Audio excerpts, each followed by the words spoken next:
So I'm here with Alan Ward of the Residential Landlords Association, and the RLA have been great supporters, giving money, time, research and support to the campaign. So thank you, Alan, and the RLA for that. Can you just explain the sort of RLA's position on this, going right back to the beginning, summer 2015, and what's been going on since? A summaried version. Yeah, it's hard to realise, isn't it? It's 18 months or so, and in fact the very day of the budget from Osborne, I emailed the Treasury asking them to justify that 1 in 5 claim, and they still haven't done that. But to pick up your point, Steve, then about what have we been doing, it's our members who've been supporting enormously.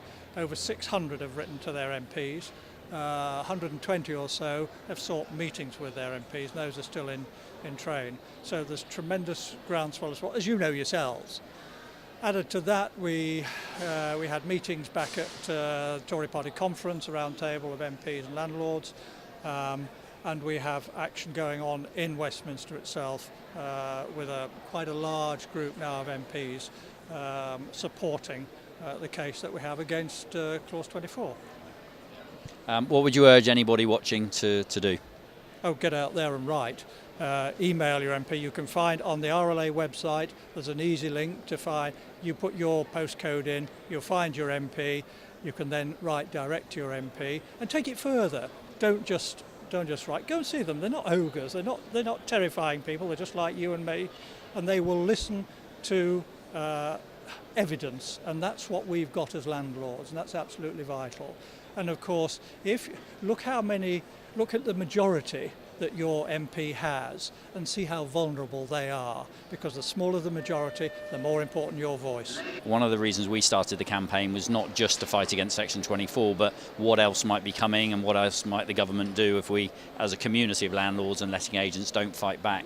Are you concerned about the direction, and what do you think might be, what other shocks there might be coming for the private rented sector?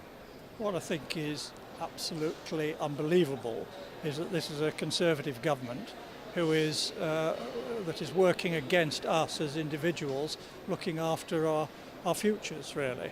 And I've just been in the Arla conference here and listening to the panel there talking about controls. How much further does this go? Talking about tenant fee bans.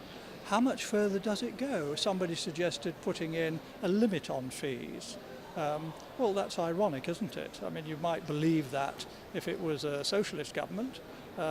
After that, if the rents rise, as undoubtedly they will have to with tenant fees, are we going to have rent capping? Who knows? We live in strange times. Okay, so how important do you think the awareness raising is for AXA tenant tax? Yeah, I mean, it's absolutely vital that we all work together on this. There is a unified voice, so it's not just about the organisations themselves, it's the members of those organisations taking the action, and having a week to highlight that case is very important. So if landlords throughout the country can time their activity for that, so much to the good. How do you envisage the impact of the tenant tax, Alan? Government's been very sly, hasn't it? It introduced this back in July 2015. It's not going to have its first effect until this April now, and then it won't have full effect until 2021. And our own research has shown that over 50% of landlords are not aware of this tax measure yet. So it's a creeping effect. And what we need to do is to hold government to account, to monitor this impact, to see whether they fully realise the effect on rents, as is often threatened, and indeed on landlords leaving the market. Brilliant. Well, Alan, thank you and the RLA very much for everything you've been doing. Really appreciate it. Thanks for watching. Look out for the next video coming soon.